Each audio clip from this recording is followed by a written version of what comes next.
nous recevons Mme Nadia Parent de la firme d'arpenteur géomètre, etc. Bonjour Nadia. Bonjour. C'est un plaisir de te recevoir ce matin.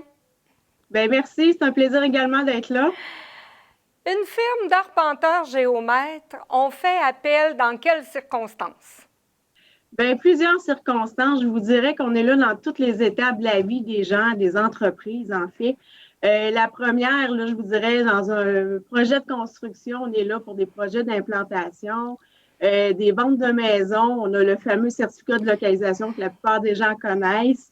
On est là aussi pour savoir les gens sur le terrain physiquement, où commence, où finit leur terrain, effectivement, donc le piquetage. Mais à part ça, là, on en fait plein d'autres choses. On fait des levées topographiques, on fait des bornages, on fait des demandes à la Commission du territoire agricole, on fait des levées bathymétriques pour savoir la profondeur des cours d'eau, par exemple.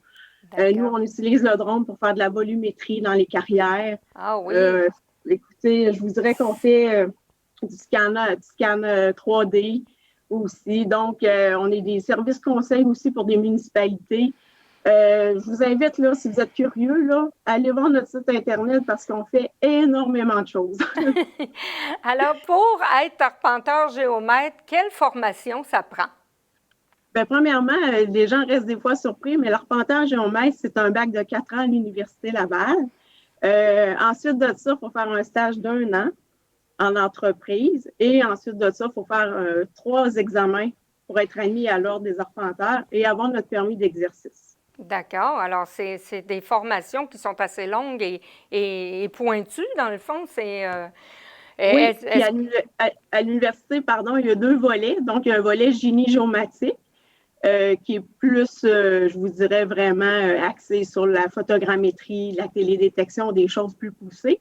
Et il y a le volet comme le légal, comme moi, où est-ce qu'on fait beaucoup de cours de droit aussi. Donc, c'est très poussé la délimitation foncière de ce côté-là aussi. OK, parce que vous avez aussi le secteur légal là, Oui, que vous devez composer avec. Ah oui. Est-ce que vous êtes en recherche d'emploi, en recherche de candidats de ce temps-ci? pas mal, oui. En fait, etc., on est en pleine croissance. On a le vent dans les voiles. Là. Donc, présentement, là, si vous allez sur notre site Internet, dans l'onglet Emploi, vous allez voir, on est en demande de techniciens terrain, dessinateurs, arpenteurs. Donc, vous pouvez même postuler en ligne. Notre directeur des ressources humaines, M. Tremblay, se fera un plaisir de vous contacter. C'est excellent, c'est nécessaire. Donc, vous Oui, comptez combien de professionnels dans le bureau? Est-ce que c'est seulement à Saint-Joseph, etc., ou vous avez d'autres non, bureaux? on a plusieurs succursales, mais présentement, on est une vingtaine d'arpenteurs géomètres, puis je vous dirais qu'on est entre 70 et 100 employés selon la saison, etc. En fait, là, il faut dire qu'on est une fusion de 2 bureaux de la Beauce, là, qui était à la base là, des arpenteurs, des bureaux, des firmes qui datent des années 50-70, qui ont été fusionnés au début des années 2000, qui ont formé, etc. Et depuis alors, on a vraiment des greffes d'arpenteurs nombreux, euh, pratiquement une centaine d'années d'historique de greffes. Et je vous dirais qu'on compte 9 succursales là, maintenant, OK. dont Saint-Joseph, Saint-Georges, Lac-Etchemin, Sainte-Marie, Lac-Mégantic, Québec, Lévis, Thetford Mines et Sherbrooke. Vous couvrez Et grand. mis à part ça, là, je vous dirais qu'on couvre tous ces secteurs-là. Mais au-delà de ça, on couvre le Québec, je vous dirais, parce que on a des projets avec les grands donneurs d'ouvrages tels que le ministère des Transports, Hydro-Québec, Énergie. Donc, on vient de finir un projet d'énergie à Sainte-Pie qui se trouve entre Drummondville et Saint-Hyacinthe, d'ailleurs. Oui. Donc, on se promène un peu partout. On va à Fermont, à Chibougamau, dans Charlevoix, au Mon Dieu. Saguenay, même. Et on a même, je vous dirais, on fait de l'arpentage de construction aussi. Je n'ai pas mentionné tout à l'heure. Oui, Et c'est ça. puis, Quelqu'un qui se construit une maison, il fait affaire avec vous là, pour les oui, terrains, en fait, hein? oui, exactement. Mais l'arpentage de construction, c'est vraiment au niveau civil aussi, les routes OK. à ce moment-là. Et puis, on a un volet à l'international aussi parce on exporte notre expertise au niveau des réformes du cadastre qui a eu lieu là, jusqu'à tout récemment. C'est presque complété au niveau du gouvernement provincial, au niveau du territoire québécois. Alors, on a vraiment fait près d'une 50aine de mandats de réforme du cadastre. Donc, on a une expertise, on exporte ça à l'international aussi. Donc, dans d'autres pays, là, c'est ce que je comprends, là, Oui, c'est oui, que oui, tout à fait. il y La a d'autres Colombie, pays qui le vous Mali. consultent, là. Oui, c'est ça, on fait des échanges avec eux autres, le Mali, entre autres, la Colombie. Oui, Ah mon Dieu, oui. Quand on dit que vous couvrez grand, c'est le mot, hein? tout à fait. Et chez vous, là, du temps de la COVID, est-ce que ça a changé des choses? Est-ce que vous avez dû modifier des choses dans vos bureaux, dans vos façons de travailler?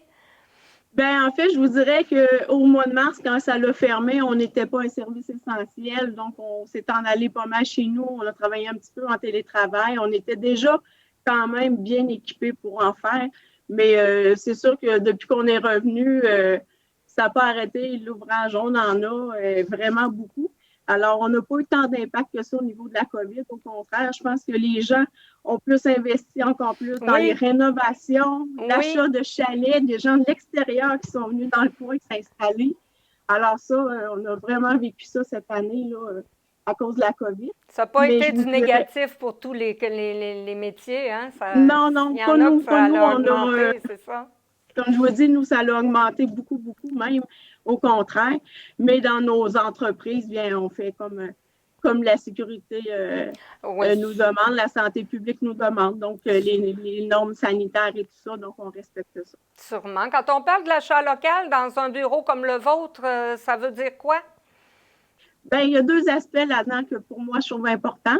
Le premier, c'est que les gens nous encouragent. Donc, jour Oui, après jour, ils nous font confiance. Ça, c'est super. Et puis, je vous dirais que notre première valeur d'entreprise, c'est la clientèle. C'est elle qui oui. guide nos actions au quotidien. Donc, ça, merci.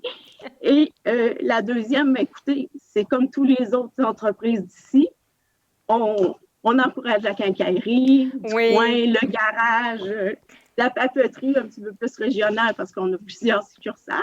Mais aussi, on commandite des choses aussi, on fait ça. On a un programme, on a des budgets pour ça. Donc, au niveau d'etc., il faut comprendre qu'on s'investit aussi dans nos communautés. oui. Donc, effectivement, d'un point de vue achat local, on trouve ça important et on le fait. On s'implique aussi comme ça. C'est excellent, Madame Parent. Je vous remercie beaucoup d'avoir été avec nous ce matin. Alors, on se dit bonjour et au plaisir de se reparler.